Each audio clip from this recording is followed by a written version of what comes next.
ভগবান শ্রীকৃষ্ণের সঙ্গে জাম্ববতী ও সত্যভামার বিবাহ কেমন করে হলো, শ্রীকৃষ্ণ সত্যভামার অহংকার কেমন করে ভাঙলেন। নমস্কার শ্রোতা ভক্তরা, আজ আমরা জানবো শ্রীকৃষ্ণের সঙ্গে সত্যভামার বিবাহ কেমন করে হয়েছিল, জাম্ববতীর বিবাহ কেমন করে হয়েছিল, আর সত্যভামা মনের মধ্যে যে অহংকার সৃষ্টি হয়েছিল সেই অহংকার ভগবান শ্রীকৃষ্ণ কেমন করে ভেঙে দিয়েছিলেন। তো শ্রোতা ভক্তরা খুব মন দিয়ে শুনবেন। ভগবান শ্রীকৃষ্ণ বুঝে গেলেন প্রসেনজিৎকে কোনো বাঘ অথবা সিংহ শিকার করে নিয়েছে। তবে মণি কোথায়? তিনি আরো গভীরে ওই মণি খুঁজতে থাকলেন। যেখানে যেখানে সেই হিচড়ে নেওয়ার দাগ পেলেন তা অনুসরণ করে চলতে থাকেন, কিন্তু মণির হদিশ তিনি পেলেন না। এরপর আরো গভীরে যেতে সেখানে একটি গুহার দেখতে পেলেন। সেই গুহার মুখ লতা পাতায় ঢাকা ছিল। তিনি লতা পাতা সরাতেই একটি বড় গুহা দেখতে পেলেন। ভগবান সবাইকে সেই গুহার দ্বারে দাঁড় করিয়ে রেখে বললেন, আমি একাই এই গুহার মধ্যে প্রবেশ করছি, যতক্ষণ না আমি বেরিয়ে আসবো ততক্ষণ তোমরা আমার জন্য অপেক্ষা করো। এই বলে তিনি গুহার ভেতরে ঢুকে পড়লেন। কিছুটা যেতেই ভগবান শ্রীকৃষ্ণ দেখতে পান এই গুহাটি ভেতরে অনেক বড়, সেখানে থাকার অনেক সুব্যবস্থাও রয়েছে। তিনি আশ্চর্য হলেন, এই বনের মধ্যে এই গুহায় এত সুন্দর ভাবে গুহার ভেতরে সজ্জিত হয়ে আছে, তবে এই গুহাতে কে থাকেন? তিনি আরো কিছুটা গেলে একটি স্ত্রীকে তিনি দেখতে পেলেন, যার হাতে একটি উজ্জ্বল মণি রয়েছে। শ্রীকৃষ্ণ বুঝে গেলেন এটাই হলো সামন্তক মণি। শ্রীকৃষ্ণ মৃদু হেসে ওই স্ত্রীর দিকে তাকিয়ে তিনি সামন্তক মণিটি চাইলেন। তখন ওই স্ত্রী শ্রীকৃষ্ণকে দেখে চমকে উঠলেন। তিনি বললেন, কে আপনি, আর কি কারণে এখানে এসেছেন? এখনই এখান থেকে চলে যান, নচেত পিতা এলে আপনাকে মেরেই ফেলবে। শ্রীকৃষ্ণ মৃদু হেসে বললেন, ওই মণিটার খোঁজেই আমি এখানে এসেছি, এই মণিটা আমায় দিয়ে দাও, আমি চলে যাচ্ছি। তখন ওই স্ত্রী পিতাকে ডাকতে থাকলেন, আর পিতা এলে তিনি পিতাকে বললেন, উনি আমার মণি নিয়ে নিতে চাইছেন। তখন জাম্ববান বলল, কে আপনি? এখনই এখান থেকে বেরিয়ে যাও। তখন শ্রীকৃষ্ণ বললেন, এই মণি তো আপনার নয়, তবে এইটা আপনি কোথায় পেলেন?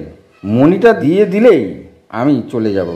তখন জাম্ববান বললেন, এই মণিটা আমি এক সিংহকে মেরে পেয়েছি, তাই এর ওপর আমার পূর্ণ অধিকার রয়েছে। এছাড়া ওই মণি আমি আমার পুত্রীকে দিয়ে দিয়েছি, তাই ওই মণির ওপর এখন আমারও কোনো অধিকার নাই। যদি মণি নিতে হয় তবে আমার সঙ্গে যুদ্ধ করো, আমাকে হারিয়ে তুমি ওই মণি নিয়ে যাও। জাম্ববান জানতেন এই পৃথিবীতে তাকে হারানোর মতন কেউ নাই, একমাত্র শ্রীহরি নারায়ণ ছাড়া। তাই তিনি নিশ্চিত হয়ে হাসলেন। তখন ভগবান শ্রীকৃষ্ণ হাসলেন আর বললেন, তবে তাই হোক, কিন্তু যুদ্ধ শুরু হওয়ার আগে জাম্ববান আরেকবার শ্রীকৃষ্ণকে সাবধান করলেন আর বললেন, এই মণির আশা ছেড়ে দাও আর এখান থেকে এখনই চলে যাও, না হলে আজ আমার হাতে তোমার মৃত্যু ঘটবে। কিন্তু শ্রীকৃষ্ণ মৃদু হেসে জাম্ববানকে উল্টো সাবধান করলেন, আর এতে দুজনের মধ্যে তুমুল যুদ্ধ শুরু হয়ে যায়। সেই যুদ্ধ ক্রমাগত ভীষণ আকার ধারণ করে, আর জাম্ববতী ওই মণি নিয়ে সেখানেই দাঁড়িয়ে থাকেন।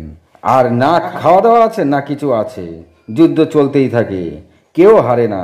এইভাবে বেশ কিছুদিন যুদ্ধ চলতে থাকলে জাম্ববান ধীরে ধীরে হারতে থাকেন। আর অন্যদিকে গুহার বাইরে শ্রীকৃষ্ণ যাদেরকে দাঁড় করিয়ে রেখে এসেছিলেন, শ্রীকৃষ্ণ সেখান থেকে বেরিয়ে আসছে না দেখে সেই গুহার প্রবেশদ্বারে আরো অনেক সভাসদগণ এবং লোকের ভিড় জমে গেল।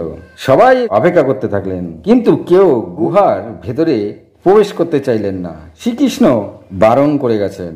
এরপর শেষে জাম্ববান হেরে মাটিতে বসে পড়েন। তিনি তখন বলেন, কে আপনি?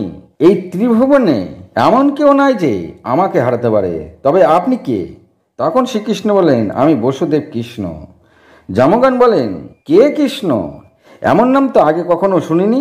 আমাকে তো শুধুমাত্র শ্রীহরি নারায়ণই হারাতে পারে, আর আমি প্রভু রামকেই চিনি, আর আমার প্রভু শ্রী রামচন্দ্র, তবে কৃষ্ণ নাম কখনো শুনিনি। তখন শ্রীকৃষ্ণ বললেন, আমি ত্রেতা যুগের রাম, সত্য যুগে শ্রীহরি নারায়ণ, আর দাপরে আমি হলাম বসুদেব কৃষ্ণ।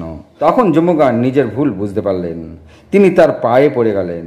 তখন শ্রীকৃষ্ণ বললেন, হে জাম্ববান, তোমার ইচ্ছা ছিল একবার আমার সঙ্গে যুদ্ধ করার, আর আমি তোমায় কথা দিয়েছিলাম পরের অবতার যখন নিয়ে আসবো তখন তোমার এই ইচ্ছা পূর্ণ করে দেব। আজ তোমার ইচ্ছা পূর্ণ হলো, বলো কি চাও? তখন জাম্ববান বললেন, আমি এই জীবন থেকে মুক্ত হতে চাই প্রভু, একবার আমি প্রভু শ্রীরামচন্দ্রের দর্শনও করতে চাই, আর আমার এই মাতাহারা কন্যাটাকে তার যোগ্য কোনো বরের সঙ্গে বিবাহ দিতে চাই, আর সে সাথে আমি নিজের পিতার কর্তব্য পালন করতে চাই। তখন শ্রীকৃষ্ণ জাম্বুগানকে তথাস্তু বলেন। তখন জাম্বুগান বললেন, প্রভু, আপনার থেকে যোগ্য বর আমি আর কোথায় পাব? আমার কন্যা জাম্ববতীকে আপনি বিবাহ করেন, তবে জাম্ববতী ও ওই মণি একসাথে আপনারই হবে। যা জাম্ববতীর তা আপনার। আমি তাকে ওই মণিটি দিয়ে দিয়েছি, তাই তা ফেরত চাওয়ার অধিকার আমার নাই, তবে কন্যাকে বিবাহ দেওয়ার অধিকার আমার আছে। এরপর শ্রীকৃষ্ণ রামাবতারের দর্শন জাম্বুগানকে করালেন, জাম্ববতীকে বিবাহ করে নিলেন। এরপরে জাম্বুগান সেখান থেকে অদৃশ্য হয়ে গেলেন, আর শ্রীকৃষ্ণ গুহার বাইরে এসে সবাইকে তার ঘটনার কথা সবকিছু খুলে বললেন, আর জাম্ববতীকে নগরে এনে আনুষ্ঠানিকভাবে তাকে বিবাহ করলেন। এরপরে ওই মণি নিয়ে স্বয়ং ভগবান সত্রাজিতের কাছে এসে উপস্থিত হলেন, আর আগে থেকেই সত্রাজিৎ সব কিছু জেনে গেছিলেন, তাই তিনি তৈরি হয়েই ছিলেন। শ্রীকৃষ্ণ আসতেই তার কাছে তিনি ক্ষমা ভিক্ষা চাইলেন, আর বললেন, আমি লজ্জিত প্রভু, আমি না বুঝে আপনার উপরে দোষ দিয়েছি, আপনার বদনাম করেছি। তখনও শ্রীকৃষ্ণ মৃদু হেসে তাকে বললেন, তুমি বৃথাই কষ্ট পাচ্ছ সত্রাজিৎ, তুমি যদি এই বদনাম না করতে তবে আমি জাম্ববতীকে কেমন করে প্রাপ্ত করতাম। তো শ্রোতা ভক্তরা, এখানে খুব মন দিয়ে শুনবেন। এরপরে শ্রীকৃষ্ণ ওই মণি ফেরত দিতে চাইলে সত্রাজিৎ তা নিলেন না। তিনি বললেন, একে নেওয়ার অধিকার এখন আর আমার নাই, আপনি এটা আপনার কাছেই রাখুন। শ্রীকৃষ্ণ বললেন, এটা রাখলে আমাকে আবার প্রজারা কোনো অন্যরকম চোখে দেখবেন, তাই এটা আমি নেবই না। তখন সত্যজিৎ বললেন, এই মণি তো কিছুই না, আমার হৃদয়ের টুকরো, আমার চোখের মণি সত্যভামা, আর তার সাথে এই মণিকে আপনি স্বীকার করুন প্রভু, তবে কেহ আপনার বদনাম করবে না। এই কথায় সবাই আগ্রহ প্রকাশ করলেন, আর সবাই সন্তুষ্ট হলো।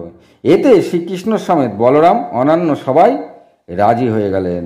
আর শ্রোতাভক্তরা, সত্যভামা ছিল অপরূপ সুন্দরী।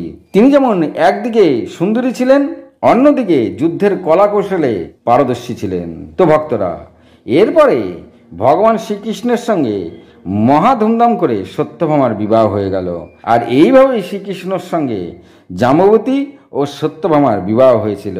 আর সে সাথে সমন্তকমণি ভগবান প্রাপ্ত করে নিয়েছিলেন। আর একদিকে সত্যভামার বিবাহের পরে শ্রীকৃষ্ণ বুঝতে পারলেন, সত্যভামা তার রূপ ও প্রেমের জন্য তিনি অহংকারী হয়ে উঠেছেন। এই সত্যভামা যত সুন্দরী ছিল তত তিনি অহংকারীও ছিলেন।